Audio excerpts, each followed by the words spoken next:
The darkness of space held secrets that only time could reveal. For 10,000 years, the void between stars had been humanity's home, their refuge, and their teacher. Now, as the massive human fleet emerged from the empty regions beyond Pluto's orbit, those lessons were about to be put to the ultimate test. Admiral Kestra Chen stood on the bridge of the flagship Remembrance, her weathered hands gripping the command rail as Earth came into view on the main screen. The sight hit her like a physical blow, even though she had prepared for this moment her entire life.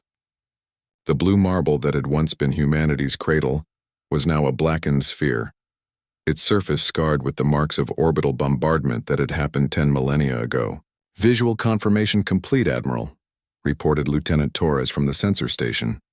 "Earth shows no signs of atmospheric recovery. Surface temperature readings are consistent with our long-range observations." Chen nodded slowly, her dark eyes never leaving the screen. She had been born on New Terra, 3 generations removed from the original refugees who had fled Earth's destruction. Like every human in the fleet, she had grown up with stories of the green world that had given birth to their species. Stories of blue oceans, white clouds, and billions of people living in harmony with their planet. Now all that remained was a monument to the Zephyrian Empire's cruelty. "Signal the fleet," Chen ordered, her voice steady despite the emotions churning inside her. "Begin standard approach formation. All ships maintain communication silence until we reach the inner system." Behind her, the bridge crew moved with practiced efficiency. These men and women represented the best of humanity's survivors. Their ancestors had fled in desperate haste when the Zephyrian attack began, cramming into generation ships that were barely finished.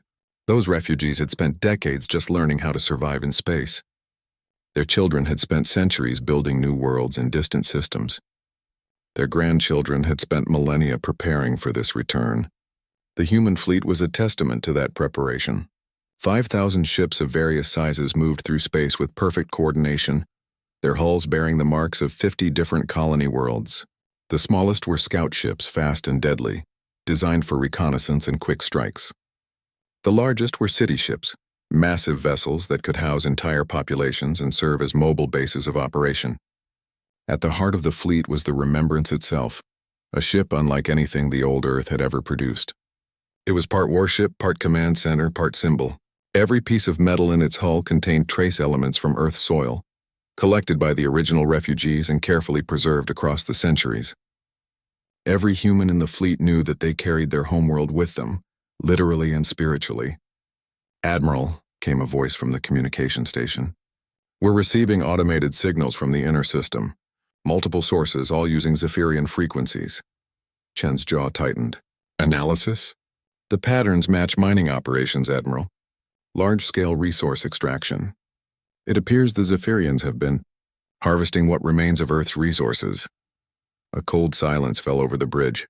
Chen felt the temperature of her blood drop several degrees. The Zephyrians hadn't just destroyed humanity's homeworld. They had been feeding on its corpse for 10,000 years. "Continue monitoring," she ordered. "Do not respond to any signals. Begin passive scanning of all Zephyrian installations." As the fleet moved deeper into the solar system, the full scope of the alien presence became clear. Mining stations orbited Earth like metallic vultures, their massive collection arrays stripping away the planet's remaining atmosphere and surface materials. Asteroid facilities dotted the space between planets, processing the broken remains of worlds that had once been part of humanity's solar empire. The Zephyrians had turned humanity's birthplace into an industrial zone.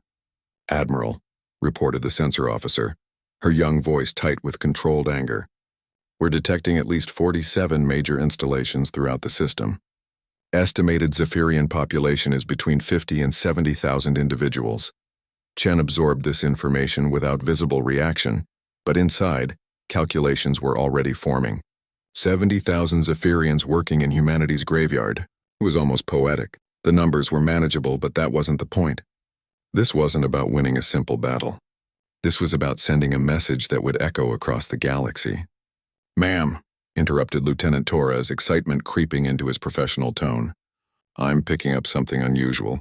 Very faint energy signatures coming from Earth's surface. The readings don't match Zephyrian technology." Chen turned sharply. "Explain." "The signatures are deep underground in what appear to be artificial structures. The energy patterns are, well, they're almost human in design. Primitive by our current standards, but definitely not Zephyrian. The bridge fell silent as the implications sank in. Chen felt her heart begin to race for the first time in years. Are you suggesting that humans survived on Earth? I can't be certain without closer examination, Admiral. But the probability is significant. Chen stared at the scarred planet on the main screen, her mind reeling. The possibility had never seriously been considered. The orbital bombardment had been so complete, the environmental damage so severe that survival seemed impossible. The refugee fleets had left believing that everyone who remained was doomed to die within months. But humans had always been surprisingly difficult to eliminate. Change of plans, Chen announced, her voice carrying a new edge of determination. Signal Battle Group 7. They are to begin harassment operations against the outer mining stations. Make it look like random pirate activity. I want the Zephyrians focused on their perimeter defenses. What about our primary mission, Admiral? Asked her second-in-command, Commander Hayes. Chen turned from the screen, her eyes blazing with a fire that her crew had never seen before. Our mission just became more complex, Commander. We came here to avenge the dead and reclaim our homeworld. Now we might also be conducting a rescue operation. She paused, looking around the bridge at the faces of her officers. These people had trained their entire lives for this moment. They were the children of exiles raised on stories of loss and dreams of return. They had expected to find only graves and ruins. Instead, they might be about to discover that humanity's greatest victory had already been won by those who had been left behind. Begin preparations for ground reconnaissance, Chen ordered. I want our best infiltration teams ready to deploy within 12 hours.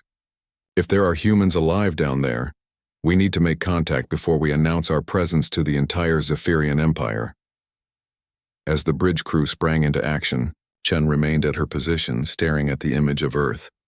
10,000 years ago, her ancestors had fled this system in desperation, carrying nothing but hope and determination. Now their descendants had returned with the most powerful fleet in human history. The Zephyrians had spent 10 millennia believing that they had eliminated the human threat. They were about to learn that some fires once lit never truly go out. They only grow hotter with time. The pilgrimage was complete. Now the real work would begin. Outside the bridge windows, the rest of the human fleet continued its silent approach. 5,000 ships carrying the dreams and anger of 50 colony worlds. Each vessel represented decades of preparation, centuries of building, and millennia of waiting. The children of Earth had come home, and they had not come alone. The human strike force moved through the ruins of what had once been New Geneva like shadows given form. Captain Sarah Martinez led her team of 12 specialists down into the depths of Earth's scarred surface, following the energy signatures that had been detected from orbit. Above them, the fake pirate attacks continued, drawing Zephyrian attention away from this small corner of their dead world. Martinez had volunteered for this mission the moment Admiral Chen announced it. Like every human in the fleet, she had grown up hearing stories about Earth. But unlike most of her generation, she had always believed that some humans might have survived.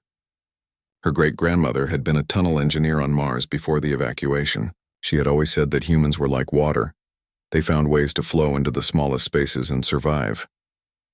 "Captain," whispered Sergeant Kim through the communication link.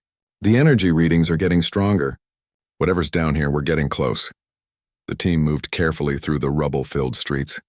10,000 years of weather and neglect had turned the once great city into a maze of broken concrete and twisted metal. But Martinez noticed something that the orbital scans had missed. Some of the damage patterns were wrong. Some of the collapsed buildings had been collapsed on purpose, creating hidden entrances and concealed passages. Someone had been living here. Recently. "Hold position," Martinez ordered, as they reached what appeared to be a dead end in an old subway tunnel. She examined the wall closely, running her fingers along the surface. This isn't natural erosion. Someone carved handholds into this wall. Before anyone could respond, the wall suddenly shifted. A hidden door swung open, revealing a passage that glowed with soft artificial light. Standing in the doorway was a man who looked human but somehow different. His skin was pale from lack of sunlight. His eyes were larger than normal, and his body was thin but wiry. He wore clothes made from salvaged materials, but they were well-maintained and practical. Most importantly, he was pointing a weapon at them that looked suspiciously advanced for someone living in ruins. "You're not Zephyrians," the man said in perfect English, though his accent was strange. But you're not from around here either. Your equipment is too clean, too new. Who are you? Martinez slowly raised her hand, signaling her team to do the same. My name is Captain Sarah Martinez. We're human, like you. We came from the colony ships that left Earth 10,000 years ago. The man's eyes widened in surprise, but his weapon never wavered. The evacuation fleets? You actually survived out there? More than survived, Martinez replied carefully. We thrived. We built new worlds, new civilizations, and now we've come back. The man stared at her for a long moment, then spoke into a small device attached to his collar. Base, this is Marcus. You're not going to believe this, but we have visitors. Real visitors. From outside. Marcus Vale? Came a gravelly voice from the device. What kind of visitors? The kind our grandparents used to tell stories about, Elder. The kind that left in the big ships. There was a long pause, then. Bring them down. But keep them covered. This could be a Zephyrian trick.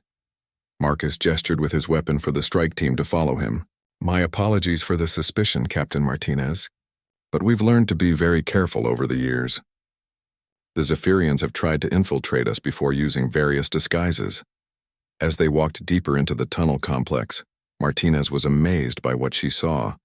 The underground passages had been expanded and reinforced over the centuries. Electric lights powered by hidden generators provided illumination. Air recycling systems hummed quietly in the background. This wasn't just a hiding place, it was a functioning underground city. How many of you are there? Martinez asked. In this sector? About 3,000, Marcus replied. Across the planet? Maybe 50,000 total. We're not exactly sure anymore. Communications between the different settlements are difficult with the Zephyrians monitoring everything. 50,000 survivors. Martinez felt her heart racing. The human fleet had returned expecting to find only graves, and instead they were discovering an entire underground civilization that had survived 10 millennia of occupation. They entered a large chamber that served as some kind of command center.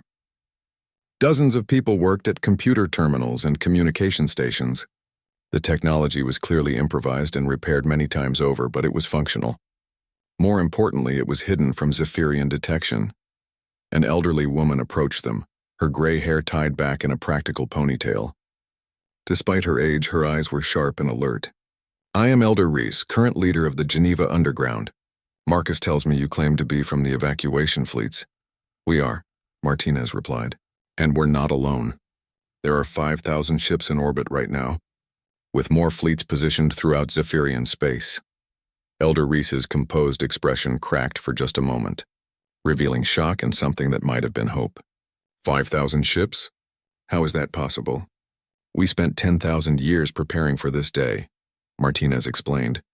We built colonies on dozens of worlds. We developed new technologies. We studied the Zephyrians and learned their weaknesses. And we never forgot what they did to Earth. Show me, Elder Reese demanded. Martinez activated her portable holographic projector, displaying images of the human fleet in orbit around Earth. The underground humans gathered around, staring in amazement at the sight of their own people returning in force. This is impossible, whispered Marcus. We always hoped, but we never really believed. Believe it, Martinez said firmly. The children of Earth have come home. But we need your help. You know this planet better than anyone. You know the Zephyrians better than we do. If we're going to drive them out and reclaim our world, we need to work together.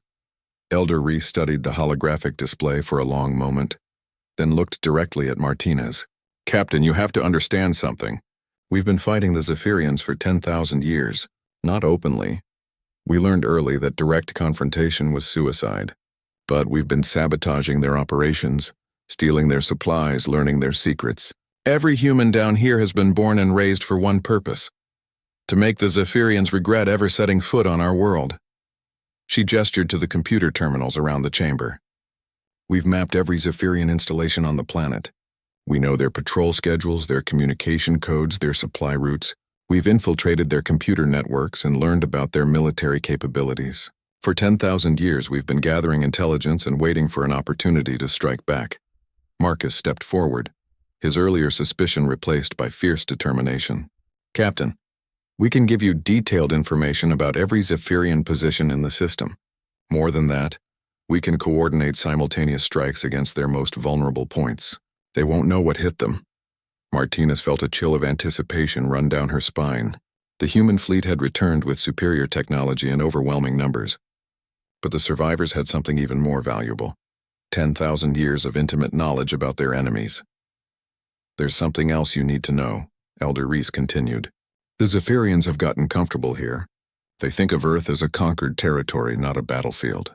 They've grown lazy and overconfident. Their security is designed to prevent escape, not to repel invasion." "Perfect," Martinez said with a grim smile. "Admiral Chen is going to want to meet with you immediately. I think it's time to show the Zephyrians what happens when you underestimate human determination." As the underground humans began preparing for the surface world to see them again, Martinez opened a communication channel to the fleet. The reunion between Earth's children and Earth's guardians was about to ignite a fire that would burn across the galaxy. Overlord Thexkar stood on the command deck of his orbital station, watching the maintenance report scroll across his personal display. Another routine day managing the mining operations above the dead human world. The resource extraction had been profitable for his family for over 300 generations of Zephyrians. Earth was considered a safe, boring assignment, perfect for young officers who needed experience but weren't ready for real combat zones.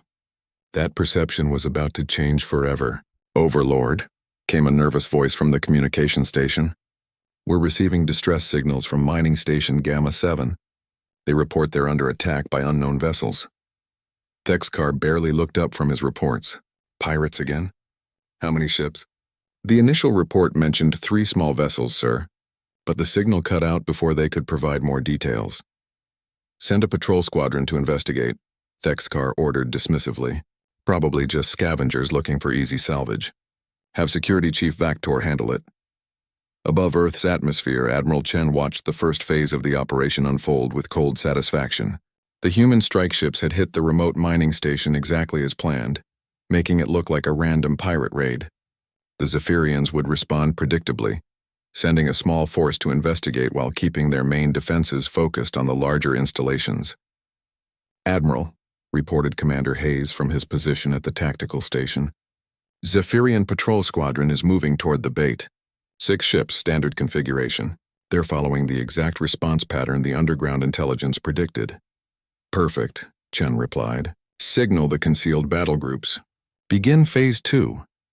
In the deep underground command center, Elder Reese monitored the surface activity through hidden sensors that had been placed over centuries of careful work.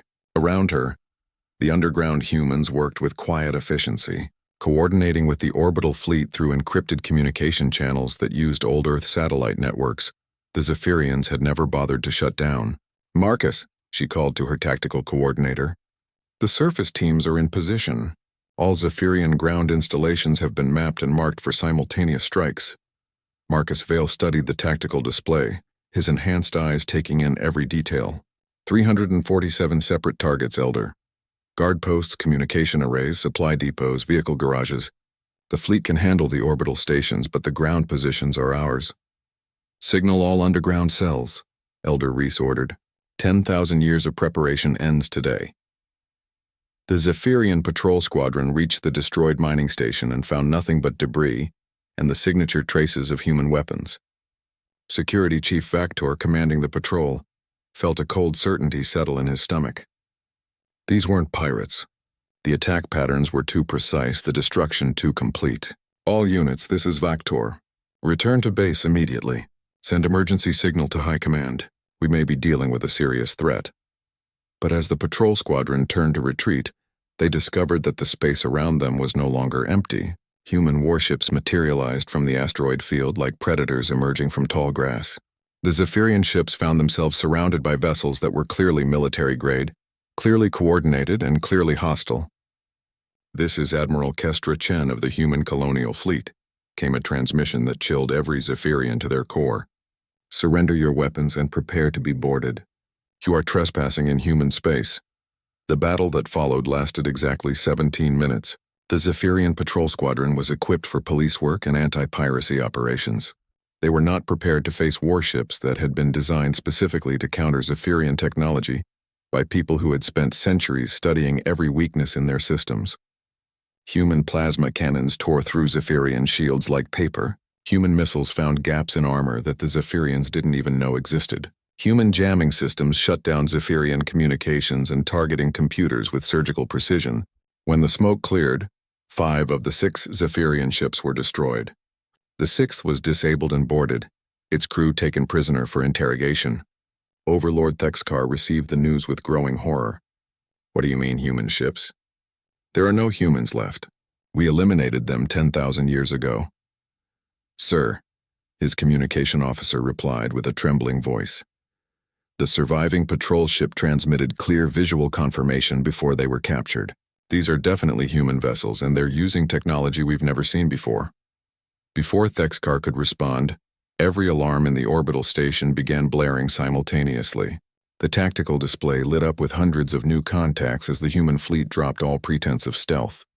5,000 ships materialized throughout the solar system, their formations precise and threatening. At the same time, every Zephyrian installation on Earth's surface came under attack.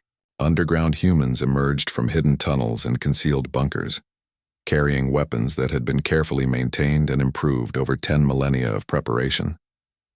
They moved with the coordination of people who had trained for this moment their entire lives. "Surface Command is not responding," reported the tactical officer, his voice rising with panic. "Mining Station Delta 3 has gone silent. Orbital Platform 7 is reporting explosions throughout their facility." Thexkar stared at the tactical display as red warning lights appeared across every Zephyrian position in the system. This wasn't a raid or a skirmish. This was a coordinated military operation of massive scope. "Send immediate distress signal to the Imperial fleet," he ordered. "Maximum priority. Tell them we are under attack by a human force of unknown size and capability. On the surface of Earth." Marcus Vale led his team through the ruins of Geneva toward their primary target, the main Zephyrian command center that controlled all mining operations in the European sector. They moved through passages that had been carved and maintained by generations of underground dwellers, emerging exactly where they needed to be at exactly the right moment. The Zephyrian guards at the command center were experienced soldiers, but they had spent decades guarding against escape attempts and minor sabotage. They were not prepared for a full military assault coordinated with orbital bombardment. "Now," Marcus whispered into his communication device. Above them, human warships fired precisely targeted plasma beams that eliminated the command center's defensive systems without damaging the structure itself. At the same moment, Marcus and his team stormed the facility from multiple directions, using their intimate knowledge of the building's layout to appear in places the defenders had never expected. The battle for the command center lasted less than an hour.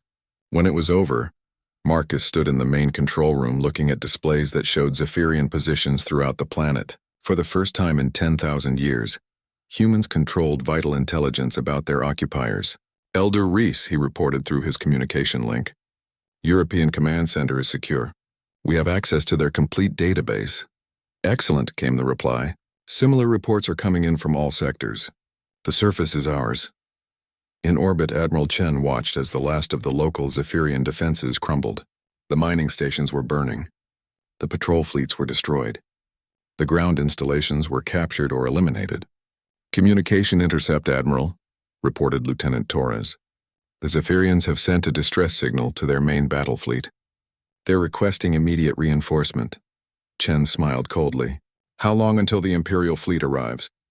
"Based on their fastest ships, approximately 6 weeks, Admiral." "Perfect," Chen replied. "That gives us enough time to prepare a proper welcome for them." Around Earth, the human fleet began to reposition itself. The easy victory over the local garrison had been just the beginning. Soon they would face the full might of the Zephyrian Empire, but 10,000 years of preparation had led to this moment. The humans were ready. Emperor Caxthul stood before the Great Star map in his throne room, studying the reports that had arrived from the human homeworld. His forearms moved with agitated precision as he processed the information that seemed impossible to believe. The humans, a species his empire had eliminated 10,000 years ago, had somehow returned with a military force capable of destroying an entire sector garrison in a single day. "Explain to me," he said to his assembled military commanders, his voice carrying the deadly calm that his subordinates had learned to fear, "how an extinct species has managed to appear with 5,000 warships." Fleet Admiral Zekmar, the Empire's highest-ranking military officer, stepped forward. His scales showed the pale coloration that indicated extreme stress among Zephyrians. Your Majesty, our intelligence suggests that some humans escaped during the original conquest. They appear to have spent the intervening centuries building military capacity in unknown regions of space. 10,000 years, the Emperor repeated slowly. They spent 10,000 years preparing to return here? The evidence suggests this, Your Majesty. The coordination of their attack, the advanced technology they deployed, the precision of their intelligence. This was not a spontaneous action. This was a carefully planned military operation. Emperor Caxthul felt something he had not experienced in his 800 years of life. Genuine concern. The Zephyrian Empire had conquered dozens of species across the galaxy. Some had resisted for years, even decades. But none had ever returned from the edge of extinction to launch a counterattack. Assemble the 3rd, 7th, and 9th battle fleets, he ordered. I will personally oversee the destruction of these humans. This time, we will make certain that none escape.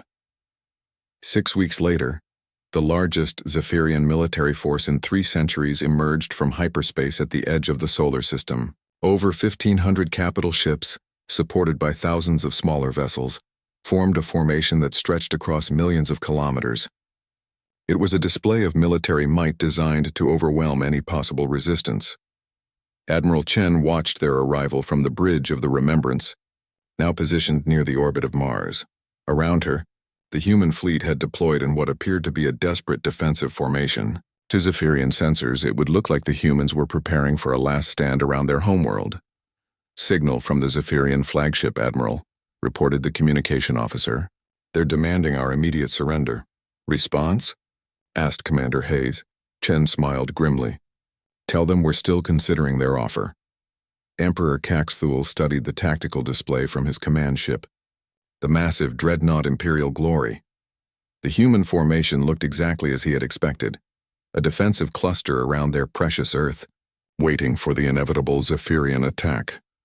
They have positioned themselves poorly, he observed to Fleet Admiral Zekmar, trapped in the inner system with no room to maneuver. Begin the attack. We will crush them against their own world. The Zephyrian fleet began its advance, moving in the traditional formation that had proven successful in countless battles across the centuries. 3 massive wedges of ships, each one capable of destroying entire planetary defense systems, closed in on the human positions. But as they moved deeper into the solar system, things began to go wrong. The first sign of trouble came when the lead Zephyrian ships began reporting system malfunctions. Navigation computers started giving incorrect readings. Weapon targeting systems locked onto empty space. Communication arrays picked up interference that seemed to come from everywhere and nowhere. What is causing these problems? Emperor Caxthul demanded. Unknown, Your Majesty. Our technicians believe it may be some form of electronic warfare, but they cannot locate the source. What the Zephyrians did not realize was that their ships were flying through a carefully prepared battlefield.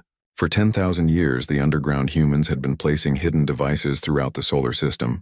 Tiny transmitters attached to asteroids, passive sensor networks built into the debris fields, electromagnetic pulse generators hidden in the radiation shadows of the outer planets. Every piece of space junk, every floating rock, every particle of cosmic dust had been turned into part of a massive surveillance and jamming network. Admiral, reported Lieutenant Torres from her position at the sensor station. Zephyrian fleet has passed the first marker.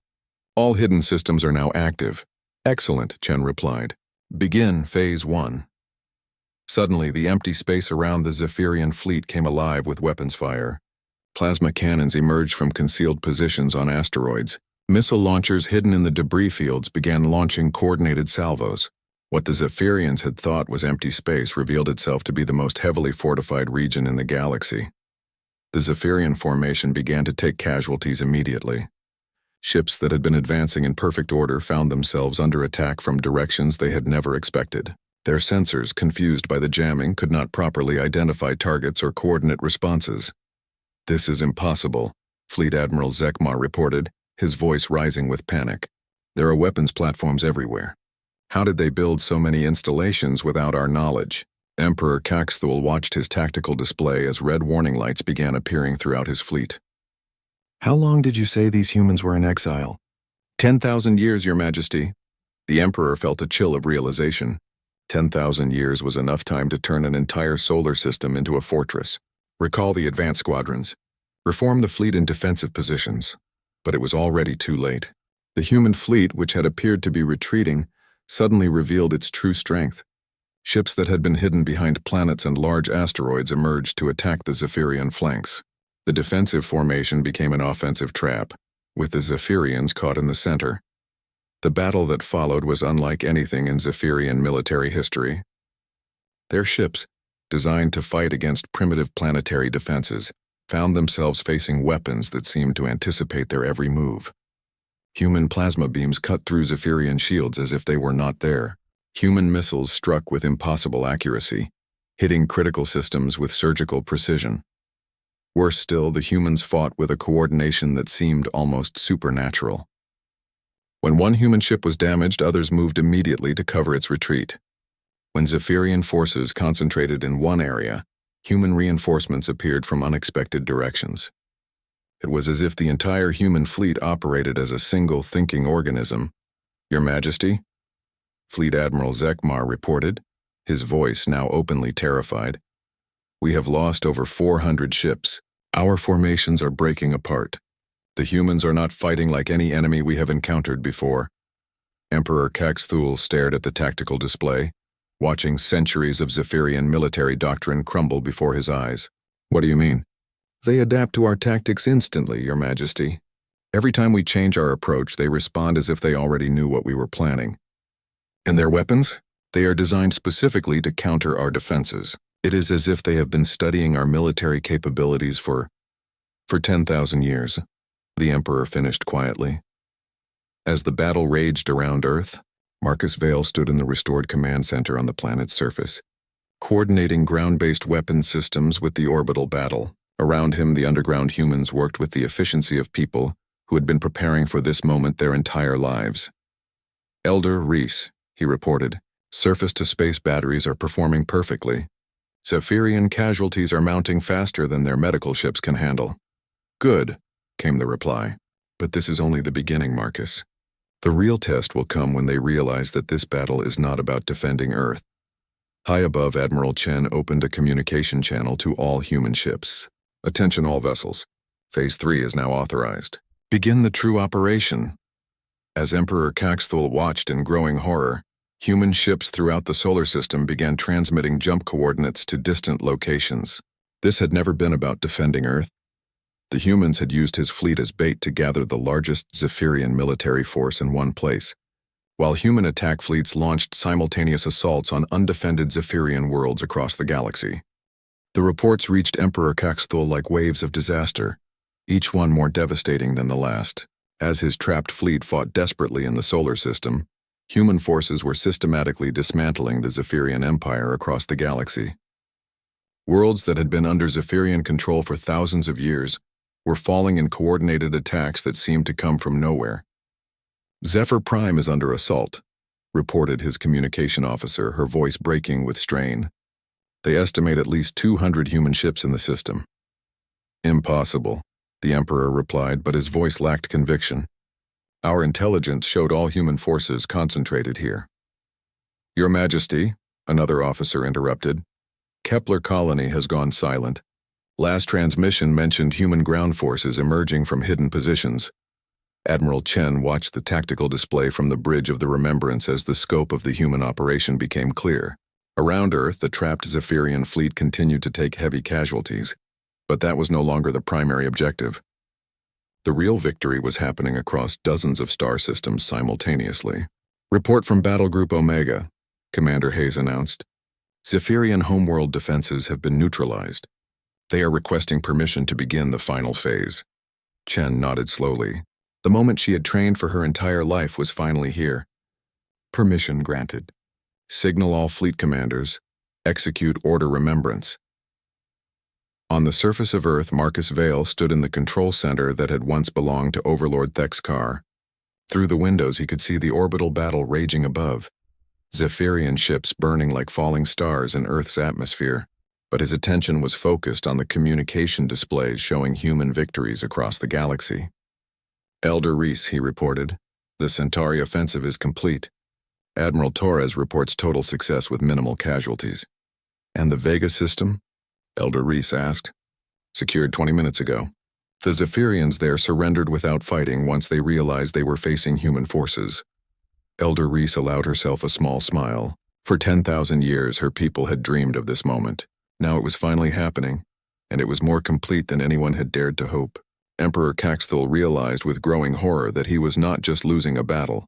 He was witnessing the collapse of his entire empire. The humans had not returned for simple revenge. They had returned with a plan that spanned decades of preparation and thousands of worlds. Fleet Admiral Zekmar, he called to his military commander. What is our current battle capacity? The admiral's scales had turned completely white, the Zephyrian equivalent of total terror. Your Majesty, we have lost over 60% of our fleet. The remaining ships are scattered and unable to coordinate effectively. The humans have disrupted all our communication networks. And our empire. From what we can determine, Your Majesty, human forces have launched simultaneous attacks on 47 different star systems. Our colonial governments are either destroyed or cut off from central command. The humans appear to have been positioning forces throughout our territory for years. The Emperor felt something crack inside his chest. Years of positioning forces meant years of infiltration. The humans had been living among his people, studying them, learning their weaknesses, and preparing for this moment. They had turned the entire galaxy into a battlefield, and the Zephyrians had never even realized they were at war. On the bridge of a human battleship above the Zephyrian homeworld, Captain Williams received the final authorization from Admiral Chen. The massive planet below held the seat of government for an empire that had terrorized the galaxy for millennia. Today, that reign of terror would end. All ships, this is Captain Williams, she broadcast to her battle group. You are authorized to begin orbital bombardment of military targets only. Civilian populations are to be spared. We are not like them. The human fleet opened fire with weapons that had been designed specifically for this moment. Plasma beams struck Zephyrian military installations with surgical precision, destroying weapon platforms and government buildings while leaving residential areas untouched. This was not random destruction, this was calculated justice.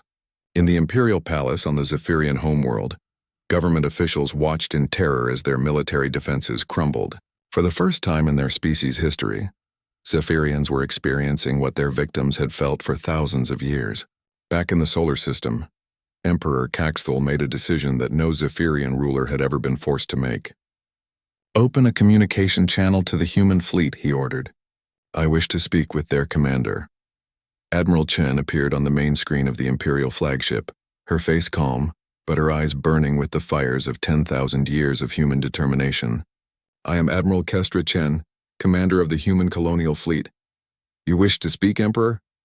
I am prepared to discuss terms of surrender, Caxthul said, the words tasting like poison in his mouth.